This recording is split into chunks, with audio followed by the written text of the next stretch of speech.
বিশ্বনাথত পুনৰ চলিব বেদখলকাৰীৰ বিৰুদ্ধে উচ্ছেদ অভিযান। উচ্ছেদ চলিব বিহালীৰ নিজ বাঘমাৰীত। বেদখলকাৰীক 15 দিনৰ অন্তিম সময়সীমা বান্ধি দিয়া হৈছে।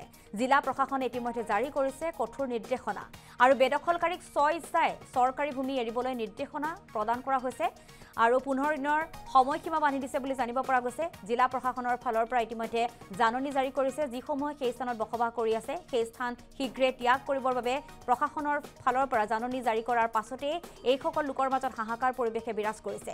আৰু আমাক বিহালীৰ পৰা সামগ্ৰিক পৰিৱেশটো দেখুৱাব আমাৰ সতীৰ্থ উপস্থিত আছে কৰণ শইকীয়া। সমান্তৰালকৈ যি বিশ্বনাথত 17 তাৰিখে যি উচ্ছেদ চলিছিলে তাৰ পিছতেই যি বিহালীৰ নিজ বাঘমাৰীত আচলতে বৰ্তমান সময়ত উচ্ছেদ চলিব বুলি জানিব পৰা গৈছে। আজি প্ৰশাসনৰ লোকসকল আহি আচলতে তেখেতসকলৰ যি জাননী আছিল জাননী জাৰি কৰিছে। 15 দিনৰ ভিতৰত আচলতে যি নিজ বাঘমাৰী অঞ্চলৰ ভিজিয়াৰ মাটিত যিসকল লোকে দখল কৰিছিলে তেখেতসকলক আচলতে ইয়াৰ পৰা আঁতৰি যাবলৈ 15 দিনৰ সময়সীমা বান্ধি দিছে। মোৰ কেমেৰা সহযোগীয়ে পোনপটীয়াকৈ দৃশ্যাংশ দেখুৱাই আছে আৰু ইয়াত যিসকল লোকে ইতিমধ্যে জাননী পাইছে সেইসকল লোকৰ মাজত আছোঁ মই বৰ্তমান আপোনাৰ কাষলৈ আহিছোঁ। আপুনি কি ক'ব এই মুহূৰ্তত, যিহেতু আপুনি নটিচ পাইছে, আপোনালোক কিমান বছৰৰ পৰা এই অঞ্চলত বসবাস কৰি আছিলে? আমি কমচে কম 70-80 বছৰ হৈ গ'ল। আমাৰ বাপ দাদা দেউতা ভাই ককাই চব পিতেক চিতেক চব ইয়াতে সদ্য হৈ গ'ল, মৰি গ'ল। এতিয়া তাৰ নাতা নাতিবিলাক মই আনিছোঁ। এতিয়া যি হওক আমাৰ দাদা দুবিলাক আছিলে ইয়াতে চব ইন্তকাল হ'ল। এতিয়া বৰ্তমান নতুন চৰকাৰটো হৈ পেলাই আমাক উচ্ছেদতা কৰিবলগীয়া দিলে। এতিয়া আজি নটিচটো পালোঁ। আপোনালোক আগতে 70-80 বছৰ আগতে ক'ত আছিলে? ইয়াতে আছিলোঁ বাঘমাৰীতে। এতিয়া আপোনালোক চৰকাৰী মাটিত বহি আছিলে? চৰকাৰী মাটিত বহি আছোঁ। কিহৰ কাৰণে চৰকাৰী মাটিত বহিবলগীয়া? আমিতো নাজানো, এতিয়া পিতাক ইহঁতেহে জানে, আমিতো তেতিয়া হোৱাই নাই। এতিয়া আপোনালোকৰ এই অঞ্চলত কিমান ঘৰ লোকলৈ নটিচ আহিছে? নটিচ আহিছে 400 কিমান ঘৰ নেকি?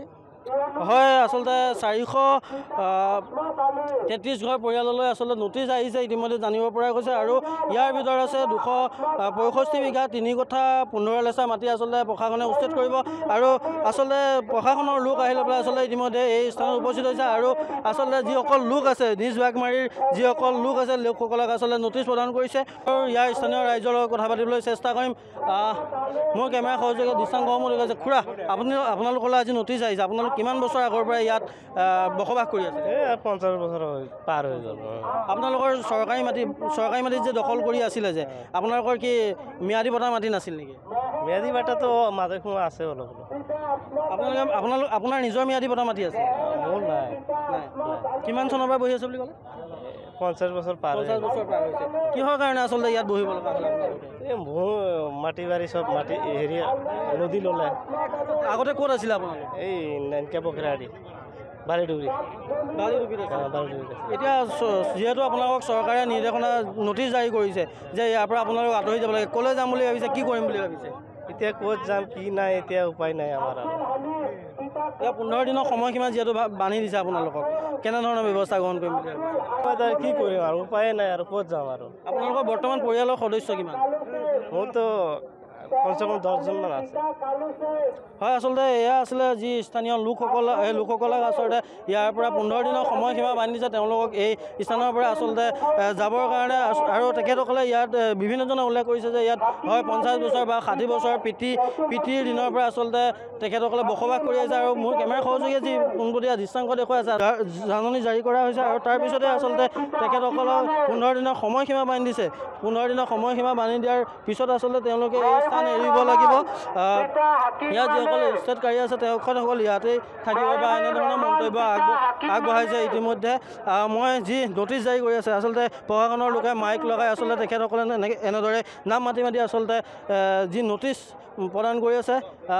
আৰু লোক আছে, মই লোকৰ লগত কথা পাতিবলৈ চেষ্টা কৰিম।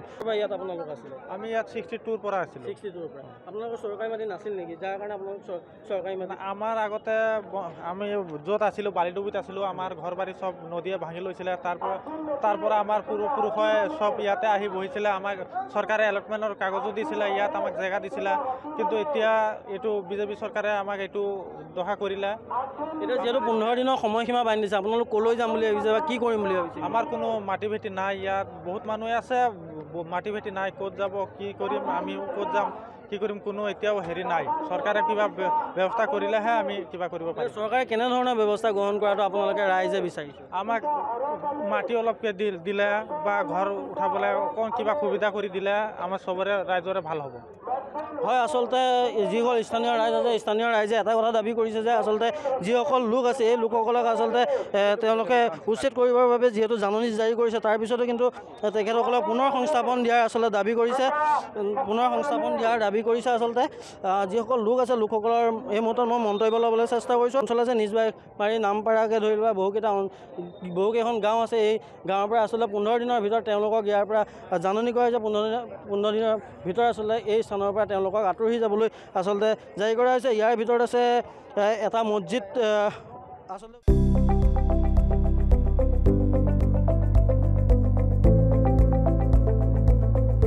NB নিউজ সহজ সৰল ভাষাত নৱভাৰতৰ কথা